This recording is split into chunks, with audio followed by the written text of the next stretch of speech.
Bueno, ayer hice un video y es importante atender este tema, porque todas las tendencias, las que ya nos ha presentado el INE, nos señalan, anticipan que Felipe Calderón va a tener su partido, que Borolas va a alcanzar las firmas que necesita. 50,000 necesitaba en la primera semana del mes de enero, y esto todavía con un plazo de un mes y medio. Solo había podido conseguir 180,000, el reto era prácticamente imposible, pero las cosas ya cambiaron. Y es que el INE validó una gigantesca cantidad de firmas en tan solo 5 días. Vamos con los reportes que ha presentado el propio Instituto Nacional Electoral. Ahí tenemos la tabla de los partidos o de las organizaciones que están buscando ser partido. Tenemos que 3 ya cumplieron los requisitos, tanto de asambleas como de firmas. Redes sociales progresistas, el del Bester, Grupo Social Promotor de México, que también es del Maestros, que sería del CENTE, y Encuentro Solidario, que sería Encuentro Social, vaya, en su reedición. Y finalmente México Libre, cuyo nombre legal y verdadero es Libertad y Responsabilidad Democrática, en el corte del 9 de enero. El 9 de enero tenía 181,000 firmas, poco más de 50,000 firmas detrás o faltantes para poder alcanzar este segundo requisito. Ya alcanzó las asambleas faltaba conseguir estas poco más de 50,000 firmas. Insisto, esto el 9 de enero.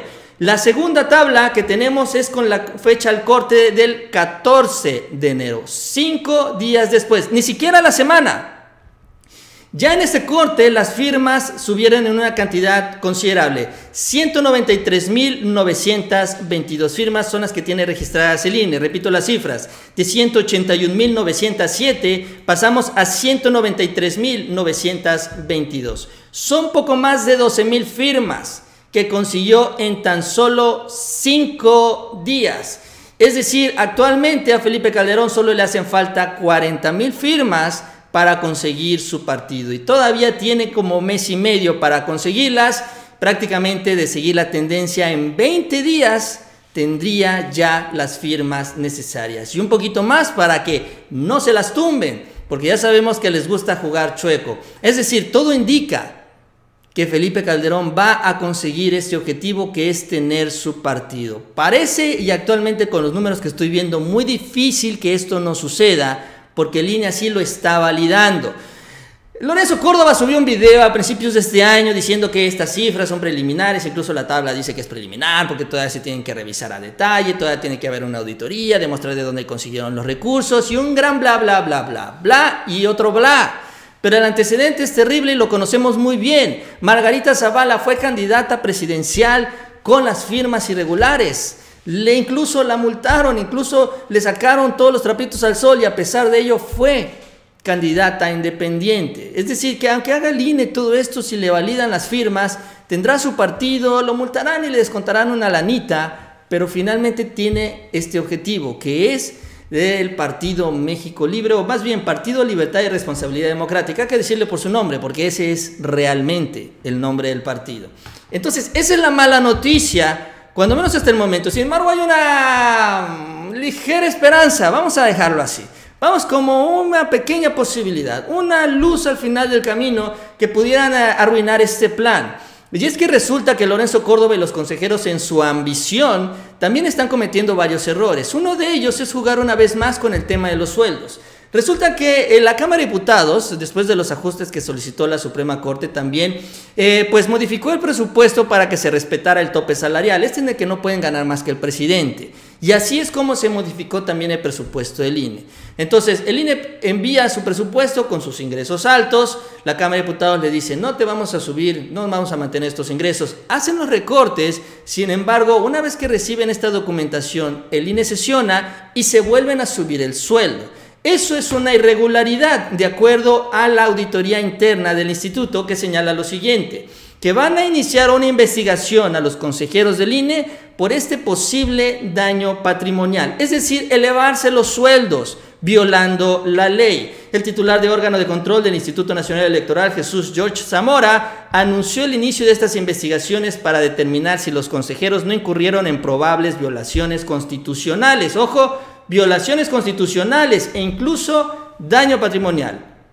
La investigación administrativa se abrió de oficio e incluirá una revisión sobre el universo de los beneficiados por ese criterio de no someterse a ese tope salarial, y para determinar la existencia posible de este daño patrimonial al instituto, pues habría secretarios particulares y jefes de oficina que en este momento percibirían más que el presidente.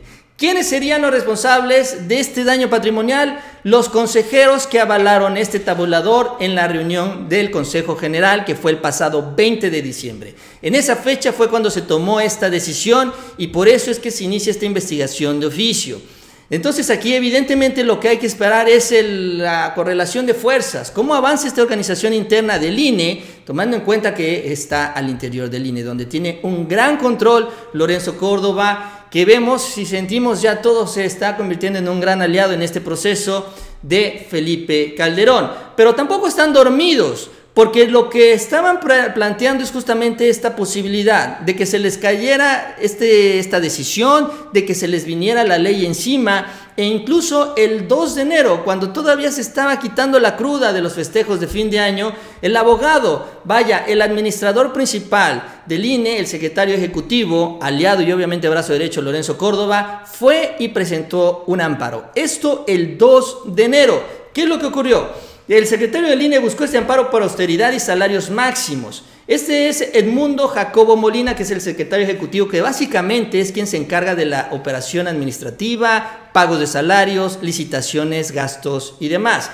Este fue el señor al que se le acusó de la desaparición de estos más de 300 vehículos del INE. Incluso él subió un video después tratando de justificarse, nadie le creyó. Bueno, continuó, este señor interpuso entonces un juicio de amparo contra la ley de remuneraciones de los servidores públicos, la ley de austeridad republicana y contra la ley general de responsabilidades administrativas, la ley federal de presupuesto y responsabilidad hacendaria y el presupuesto de egresos, que es justamente el que reduce el salario para cubrir con el requisito de esta ley constitucional, ojo, porque esta es una ley constitucional. En su demanda el funcionario reclama que la normatividad y actos de aplicación constituyen un sistema normativo integral que altera sustancialmente el sistema de remuneraciones de los servidores públicos y en consecuencia las funciones como servidor público responsable de ejecutar los recursos presupuestales concernientes al pago de remuneraciones y prestaciones laborales del Instituto Nacional Electoral a partir de la aplicación de presupuestos de egresos de la Federación. Es un poco complicado, pero lo que yo entiendo es que los cambios que se realizan en la Cámara de Diputados, donde se ajustan estos tabuladores, evidentemente trastocan lo que es la operación administrativa del instituto, y por eso él también se ampara ante estas decisiones, para que se cumpla lo que ordena el Consejo General y no lo que se estableció en el presupuesto de egresos de la Federación.